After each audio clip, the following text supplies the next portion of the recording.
Pensée célèbre sur la Bible. Saint Augustin. Continuez d'écouter dans l'Église, selon votre coutume, la lecture de l'Écriture sainte et relisez-la encore dans vos maisons.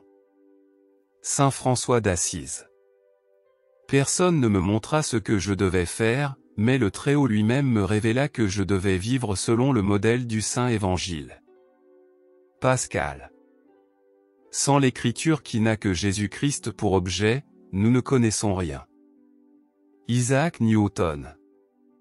Il y a dans la Bible davantage de signes sûrs de son authenticité que dans toute l'histoire profane. Emmanuel Kant. L'existence de la Bible, en tant que livre pour le peuple, est le plus grand bienfait que la race humaine ait jamais connu. Toute tentative pour la décrier est un crime contre l'humanité. George Washington. Il est impossible de gouverner le monde avec droiture sans Dieu et la Bible. William Herschel.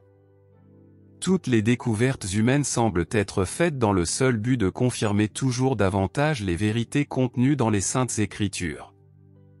Goethe. Que la culture intellectuelle poursuive son chemin, que les sciences naturelles progressent toujours plus en étendue et en profondeur et que l'intelligence humaine s'élargisse autant qu'elle le désire, mais elle ne saurait dépasser l'élévation et la culture morale du christianisme, telle qu'elle rayonne dans les évangiles. John Quincy Adams. Si grande est ma vénération pour la Bible que plus tôt mes enfants se mettront à la lire, plus confiant sera mon espoir qu'ils deviennent des citoyens utiles à leur pays et des membres de la société dignes de respect. Depuis plusieurs années maintenant, il est mon habitude de lire la Bible d'un bout à l'autre une fois par an. Napoléon. La Bible n'est pas un simple livre, mais une créature vivante, une puissance qui vainc tous ceux qui s'y opposent. Manzoni. Qu'on imagine tout sentiment de perfection, il se trouve dans l'Évangile, qu'on sublime les désirs de l'âme la plus pure des passions personnelles jusqu'à atteindre l'idéal le plus élevé.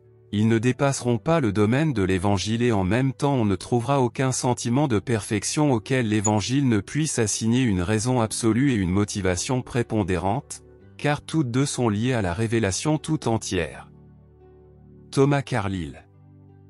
La Bible est l'expression la plus vraie qui ait jamais jailli de l'âme de l'homme sous forme de lettres alphabétiques, et par laquelle, comme par une fenêtre divinement ouverte, chaque homme peut contempler l'éternité et discerner au loin sa patrie oubliée depuis longtemps.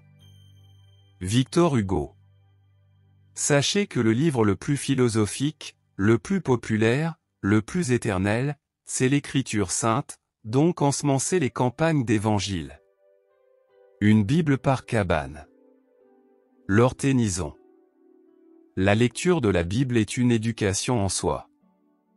William Gladstone. J'ai connu 95 des plus grands hommes du monde de mon époque, et 87 d'entre eux étaient attachés à la Bible. La Bible est frappée d'un sceau de garantie d'origine, et une distance incommensurable la sépare de tous ses concurrents. Abraham Lincoln.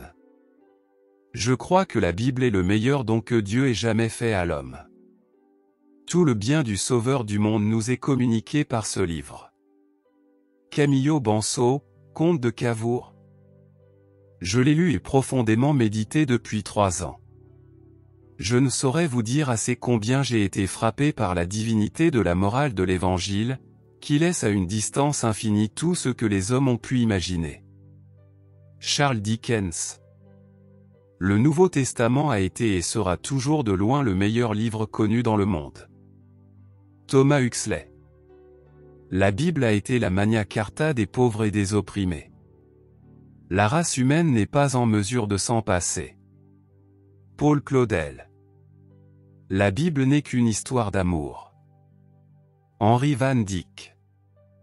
Né en Orient et revêtant une forme et une imagerie orientale, la Bible parcourt les chemins du monde parfaitement à l'aise pour entrer dans un pays après l'autre et s'y sentir chez elle. Elle a appris à parler au cœur de l'homme dans des centaines de langues. Les enfants écoutent ces récits avec plaisir et émerveillement, et les hommes sages les méditent comme des paraboles de la vie. Les méchants et les orgueilleux tremblent devant ces avertissements, mais pour les blessés et les repentis, elle a la voix d'une mère. Elle s'est tissée dans nos rêves les plus chers, de sorte que l'amour, l'amitié, la compassion, la dévotion, le souvenir, l'espérance ont revêtu les beaux habits de son précieux langage. Aucun homme ne sera pauvre ou abandonné qui possède ce trésor pour lui-même. Quand le paysage s'assombrit et le pèlerin tremblant arrive à la vallée de l'ombre, il ne craint pas d'y entrer, il prend dans sa main le bâton et la houlette de l'écriture, il dit à ses amis, « Au revoir, nous nous reverrons », et, soutenu par cette perspective, il s'avance vers ce passage solitaire comme quelqu'un qui passe des ténèbres à la lumière. Et vous, qu'en pensez-vous ? À très bientôt.